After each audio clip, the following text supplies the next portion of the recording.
Hello friends, welcome to universe classes. मैं राम सिंह आपका हार्दिक स्वागत करता हूं अपने यूट्यूब चैनल यूनिवर्स क्लासेज में। हम उम्मीद करते हैं कि आपकी तैयारी पूरी हो गई होगी यूपी टेट की, क्योंकि अब एडमिट कार्ड भी आ चुके हैं और सिर्फ और इस समय आप रिवीजन कर रहे होंगे।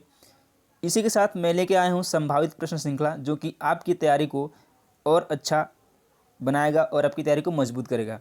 तो चलिए शुरुआत करते हैं। ये हिंदी का प्रैक्टिस सेट है और इसमें से आपको हूबहू क्वेश्चन देखने को मिल सकते हैं। यह प्रैक्टिस सेशन जो है प्रीवियस ईयर क्वेश्चन और संभावित श्रृंखला यानी कि आने वाले प्रश्नों की श्रृंखला के साथ जो है ये इसको बनाया गया है। तो आई होप आपको ये अच्छा लगेगा और आपकी तैयारी में भी थोड़ी सी मदद करेगा। चलिए शुरुआत करते हैं पहले क्वेश्चन की। इसकी अगर आपको पीडीएफ चाहिए तो आपको डिस्क्रिप्शन में लिंक मिल जाएगा टेलीग्राम का, वहाँ से आप टेलीग्राम ज्वाइन करें और फिर जो है आप पीडीएफ प्राप्त कर सकते हैं। चलिए शुरुआत करते हैं। अच्छा क्वेश्चन है, ये क्वेश्चन आ भी चुका यूपी टेट में। कवि का स्त्रीलिंग शब्द है कवित्री, कवित्री, कवयित्री या फिर कवियित्री, आपको बताने हैं। तो इसका जो राइट आंसर है वो है कवयित्री। ऑप्शन नंबर सी बिल्कुल इसका सही आंसर है।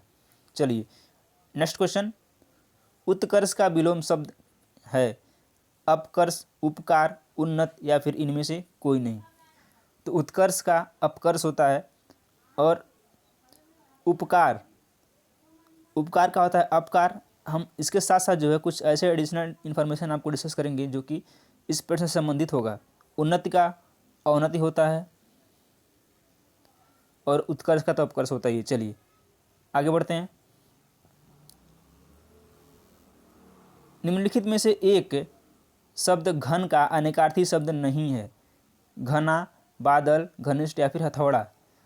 इसमें से बताना है कि इसमें से कौन सा शब्द ऐसा है जो घन का अनेकार्थी नहीं है। तो इसमें से घनिष्ठ जो है इसका अनेकार्थी नहीं है। बाकी घना भी होता है, घन का बादल भी होता है और घन का हथौड़ा भी होता है, जो मोटा सा होता है, ऐसे ऐसे बना होता है इस तरह से। किसी चीज़ को पीटने के लिए ये बना होता है, जैसे रोड तोड़ना हो गया और कोई लोहा होता। चलिए शोक करना के लिए मुहावरा है सिर पीटना, सिर भारी होना, सिर चढ़ाना या फिर सिर पर सवार होना। शोक करने का मतलब क्या होता है इसमें पूछा गया, इस मुहावरे का अर्थ बताना है। तो शोक करने का अर्थ होता है सिर पीटना। ऑप्शन नंबर ए बिल्कुल राइट आंसर है। भविष्यत काल की क्रिया को बहुवचन बनाने में ए पर क्या होता है, इसे बताना है। जैसे मान लीजिए कोई फ्यूचर वाला बनाना है, जैसे हम आएंगे, वो आएंगे, इस तरह बनाने के लिए ए पे क्या लगा होता है, चंद्रबिंदु या फिर। तो एक ये हो गया ऐसे या फिर ऐसे, इसका आंसर छूट गया है। और बी में आपका है ये चंद, ये है। सी में ये या फिर ए। तो इसका जो right answer option number A. जैसे आएंगे, आएंगे, आएंगे में इसमें क्या लगाना होगा, जैसे तो इसमें लगेगा हमेशा ये लगता है आएंगे ये। तो यानी कि ऑप्शन नंबर बी इसका सही आंसर है। महोर्मी का संधि विच्छेद क्या है, महाधन उर्मी, महा प्लस ऊर्मी, महत प्लस उर्मी या फिर महत प्लस मर्मी। तो एक होता है आंसर लगाने का तरीका जो होता है, कुछ जो मान लीजिए आपको दो आ रहा है, दो नहीं सॉरी, इसमें चार ऑप्शन में से आपको दो आ रहे हैं, तो इसमें से छांटना कैसे होता है, जो नहीं होता उसके पहले आप हटा दीजिए, उसको बोलते हैं एलिमिनेशन मेथड। महत प्लस उर्मी मर्मित कभी नहीं होगा, महत प्लस उर्मी भी नहीं होगा। अब बचा ये दो, इसमें से ही एक होगा। तो इसमें क्या हो जाएगा, महा प्लस उर्मी, महोर्मी। जैसे बोलेंगे ना तो महोर्मी आ रहा है, यानी कि महा plus Urmi. Option number A he right answer है। यदि ये नहीं रहता तो ये रहेगा, तब भी ये सही हो जाएगा। लेकिन जब बड़ा ऊ रहेगा तो बड़ा ऊ वाला ही हमेशा सही होगा। करपट का तद्भव रूप है। अब तद्भव रूप क्या होता है, कारपेट, कपड़ा, कपूर या फिर कपाट। तो करपट का तद्भव रूप ही कपड़ा ही होता है, कारपेट होता नहीं है, कपूर होता नहीं है, कपाट होता नहीं है। तो ऑप्शन नंबर बी ही राइट आंसर है। रमणी में कौन सा प्रत्यय है, ईय, रम, अनीय या फिर ड़ीय। तो रमणीय बोलने में क्या आता है, अड़ीय, अनीय। इसमें क्या हो जाएगा, अनीय प्रत्यय, यानी कि option number C right answer है। बौरो सबे रघुवंश कुठार की धार में बारन बजी शरत तथि तदि। बाण की वायु उड़ाव के लक्षण लक्ष्य करो, अरिहा समर्थहीं। इन पंक्तियों में कौन सा रस है, रस बताना है। तो धार, धार किसमें होता है, कुठार, लिखा ना कुठार की धार, तो इसमें क्या हो जाएगा, भयानक तो होगा नहीं, विभत्स भी नहीं होगा, वीर भी नहीं होगा, तो होगा रौद्रस।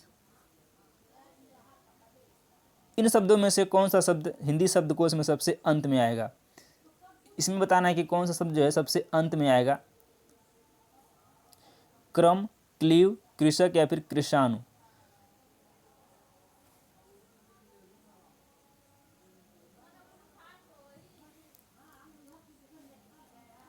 तो ये क्लीव आएगा,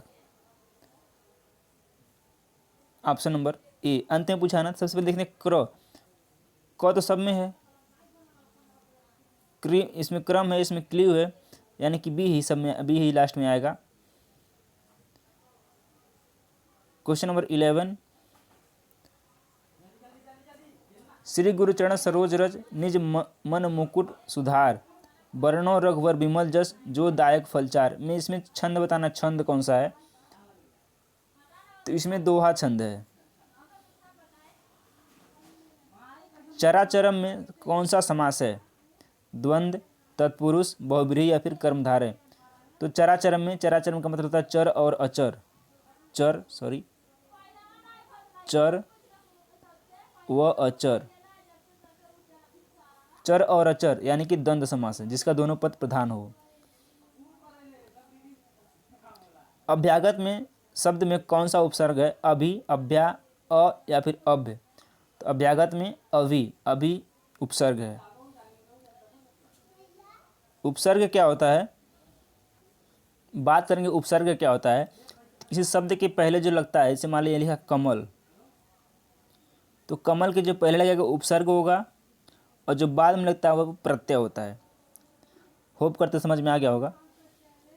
नेक्स्ट क्वेश्चन है, बुद्धिहीन शब्द व्याकरण की दृष्टि से किस संवर्ग में है, क्रिया, संज्ञा, सर्वनाम या फिर विशेषण।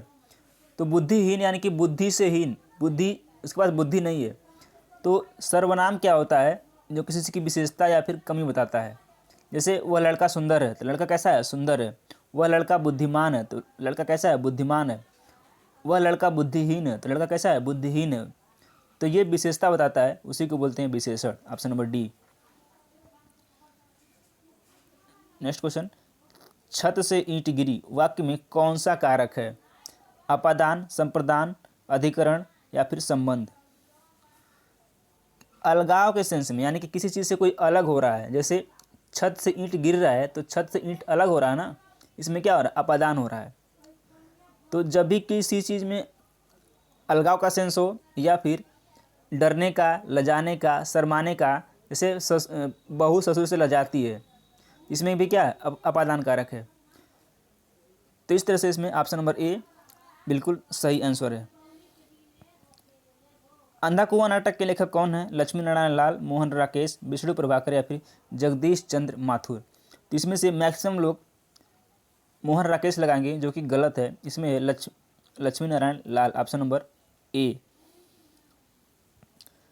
प्रथम तार सप्तक का प्रकाशन वर्ष है 1938, 1954, 1943 या फिर 1941। तो ये है 1943, ऑप्शन नंबर सी। दिए गए शब्दों में भिन्न अर्थ वाला शब्द कौन सा है, भार्या, नंदिनी, आत्मजा या फिर कन्या। तो आत्मजा मीन्स होता है, भार्या मीन्स होता है पत्नी, नंदिनी मीन्स होती है बेटी, और आत्मजा मीन्स होती है बेटी, कन्या मीन्स भी होती है बेटी। तो अब तो अंदाजा लगे क्या होगा कौन सा अलग है। तो ये भार्या मीन्स पत्नी होता है। 8वां विश्व हिंदी सम्मेलन 2007 का आयोजन स्थल क्या था। यहाँ से 2 क्वेश्चन बनेंगे, या पूछ लेगा 8वां विश्व हिंदी सम्मेलन कब हुआ था, तो ये हुआ था 2007 में।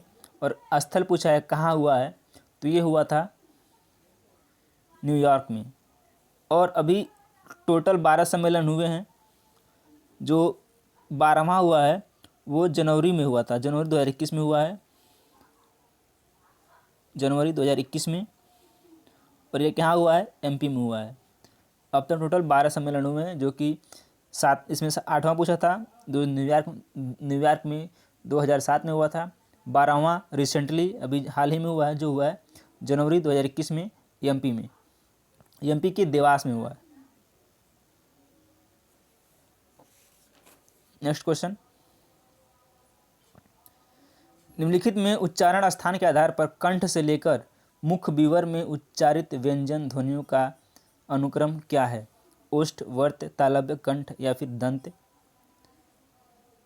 कंठ, तालव्य, आपको मालूम है 5 वर्ग होते हैं, क, च, ट, त, प। इसमें क्या होता है, इसको वर्ग बोलते हैं, वर्ग, ये भी वर्ग, क वर्ग, च वर्ग, त वर्ग, ट वर्ग, प वर्ग, ठीक है। इसका जो क वर्ग का उच्चारण स्थान है वो होता है कंठ से, च वर्ग का ताल से, त वर्ग का मूर्धा या फिर इसी को बोलते हैं वर्ण, कंठ, ताल, मूर्धा, ये त वर्ग का दंत और प वर्ग का ओष्ठ। कंठ, ताल, मूर्धा, दंत, ओष्ठ।